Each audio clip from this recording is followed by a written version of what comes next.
சார்பிலே தொண்டமாந்தரை கிராமத்திலே நடைபெறுகின்ற மாண்புமிகு துணை முதல்வர் உதயநிதி ஸ்டாலின் அவர்கள் பிறந்தநாளை முன்னிட்டு தெருமுனை பிரச்சாரமாக கூட்டத்தை தலைமையேற்று நடத்தி கொண்டிருக்கின்ற வேப்பந்தட்டை மேற்கு ஒன்றிய கழக செயலாளர் மரியாதைக்குரிய நல்ல தம்பி அவர்களே, இந்த நிகழ்ச்சியிலே கலந்து கொண்டு உரையாற்றி அமர்ந்திருக்கின்ற மாவட்ட கழக துணை செயலாளரும் மாவட்ட கவுன்சிலருமான மரியாதைக்குரிய அண்ணன் TC பாஸ்கர் அவர்களே, இங்கே நம்ம எல்லாம் வரவேற்று உரையாற்றி அமர்ந்திருக்கின்ற மாவட்ட பிரதிநிதி மரியாதைக்குரிய அண்ணன் முன்னிலை பொறுப்பை ஏற்றிருக்கின்ற அவைத்தலைவர் அம்பேத்கர் அவர்களே, ஒன்றிய துணை செயலாளர் மருதாம்பாள் செல்வகுமார் அவர்களே, கிளைக்கழக செயலாளர்கள் குமார் அவர்களே, கிளை செயலாளர் ரங்கநாதன் அவர்களே, கிளை செயலாளர் சிவகுமார் அவர்களே, கிளை செயலாளர் செல்வகுமார் அவர்களே, கிளை செயலாளர் ராஜா முகமது அவர்களே, இந்த நிகழ்ச்சியிலே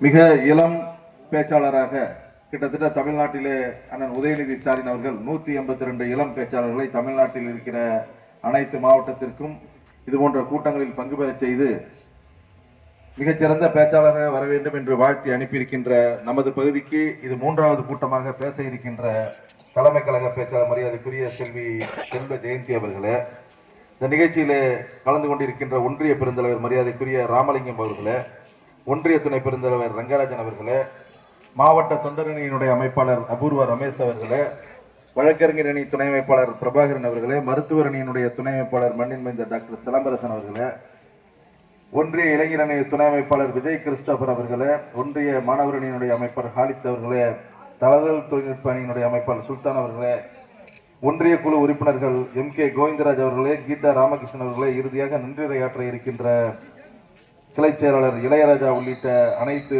இந்த நிகழ்ச்சியை கலந்து கொண்டிருக்கின்ற அனைத்து கிளைக்கழக தோழர்களே, பொதுமக்களே, தாய்மார்களே, உங்கள் அத்தனை பேருக்கும் வணக்கத்தையும் வாழ்த்துக்களையும் தெரிவித்துக் கொண்டு கழகத்தினுடைய தலைவர் தமிழக முதல்வர் அவர்கள் ஆட்சி பொறுப்பேற்றவுடன் 2021 உங்களுக்கு எல்லாம் தெரியும் நினைக்கிறேன், மிகப்பெரிய கொரோனா காலகட்டத்தில் தான் நம்ம ஆட்சி பொறுப்புக்கே வந்தோம். ஆட்சி பொறுப்பேற்றவுடன் நான் குமார்ண்ண கொஞ்சம் அமைதியா இருந்தேன்.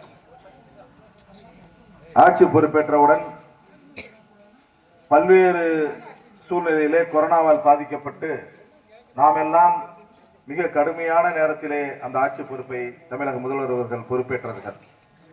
ஆட்சி பொறுப்பிலே இருந்த எத்தனையோ எதிர்கட்சி தலைவர்கள், எத்தனையோ தலைவர்கள் எல்லாம் இந்த கொரோனா காலத்திலே வெளியே வராத சூழ்நிலையிலே கொரோனா பாதிக்கப்பட்ட நபர்களை நேரிலேயே மருத்துவமனைக்கு சென்று பார்வையிட்டவர் நமது தமிழக முதலமைச்சர் தளபதி MK ஸ்டாலின் அவர்கள்.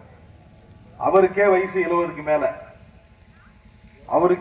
70க்கு மேல, ஆனா கொரோனா வந்தாலும் கவலைப்படாம மக்களை பாதுகாக்க வேண்டும் என்று அந்த எண்ணத்தோடு அந்த மருத்துவமனைக்கு நேரிலே சென்று அந்த கொரோனா உடையணிந்து அந்த நோயாளியை பார்த்துவிட்டு வந்தவர் தான் நமது தமிழக முதலமைச்சர். ஏனென்று சொன்னால் மக்களுக்கான ஆட்சியை நடத்த வந்திருக்கிறார். எனவே மக்களை பாதுகாக்க வேண்டும் என்ற அந்த எண்ணத்தோடு அவர் அந்த கொரோனாவை பாதிக்கப்பட்ட அந்த நோயாளியை நேரிலே சென்று பார்வையிட்டார்.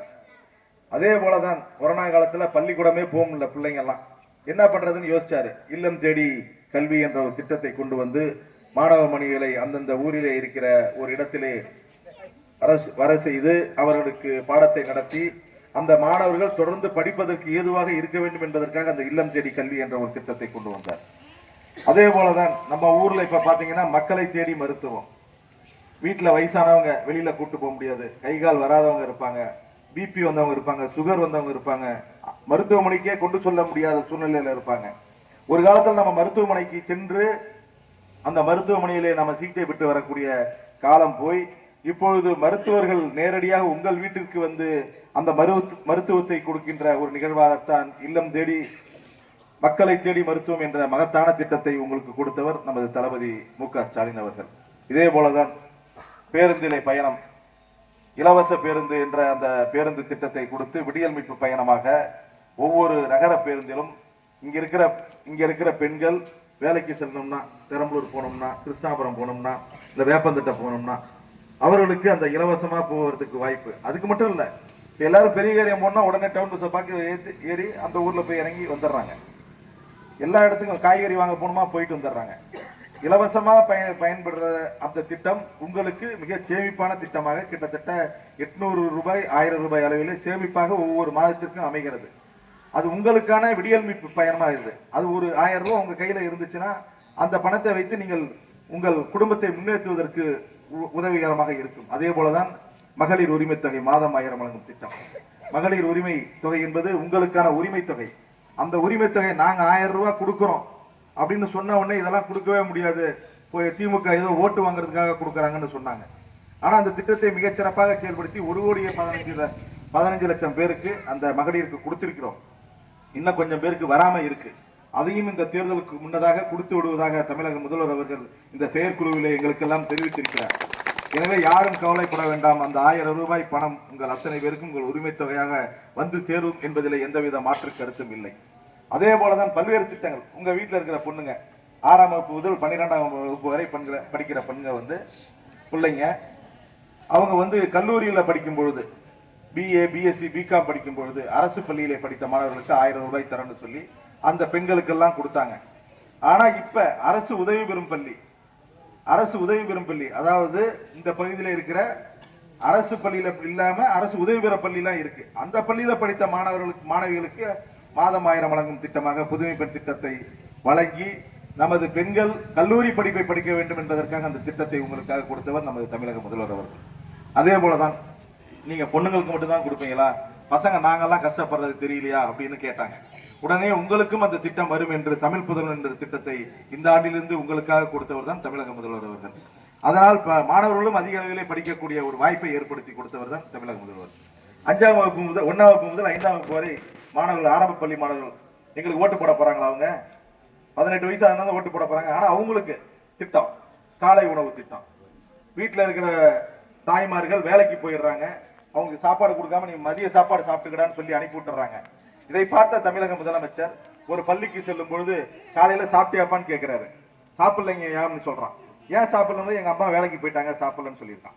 உடனடியா ஒரு எண்ணத்தில் உதித்த திட்டம் தான் காலை உணவு திட்டம். இந்த திட்டம் இங்க மட்டும் செயல்படல, தமிழ்நாட்டை பார்த்து வெளி மாநிலத்தில் இருக்கிற அனைத்து அரசாங்கங்களும் இதை இம்ப்ளிமெண்ட் பண்றாங்க, செயல்படுத்துறாங்க. மிகச்சிறப்பான திட்டம்னு சொல்றாங்க.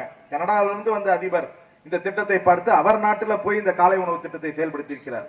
இதனால் அந்த மாணவர்களுக்கு அறிவுத்திறன் அதிகமாக இருக்கிறது என்பதற்காக அந்த திட்டத்தை அங்கு செயல்படுத்தியதாக அவர் கூறியிருக்கிறார். இதே போலதான் இந்த மாதம் 1000 வழங்கும் திட்டம் சொன்னல, வெளிநாட்டில் நம்ம அது மற்ற மாநிலத்திலையும் இந்த திட்டத்தை செயல்படுத்தியிருக்காங்க. மிகச்சிறப்பா இது செயல்படுது. அது நம்ம நாட்டிலையும் செயல்படுத்தலான்னு ஏன்னா கேட்க ஆரம்பிச்சிட்டாங்க. தமிழ்நாட்டில் ஸ்டாலினால தர முடியுத, உங்களால தர முடியாதுன்னு அங்கெல்லாம் கேட்க ஆரம்பிச்சதுனால அந்த ஊர்லயும் செயல்படுத்தக்கூடிய திட்டமாக அதை செய்து கொண்டு இருக்கிறார்கள். எனவே மிகச்சிறந்த ஆட்சியாக உங்களுக்கான ஆட்சியாக தமிழக முதல்வர் அவர்கள் மிகச் சிறப்பாக ஆட்சி செய்து கொண்டிருக்கிறார்.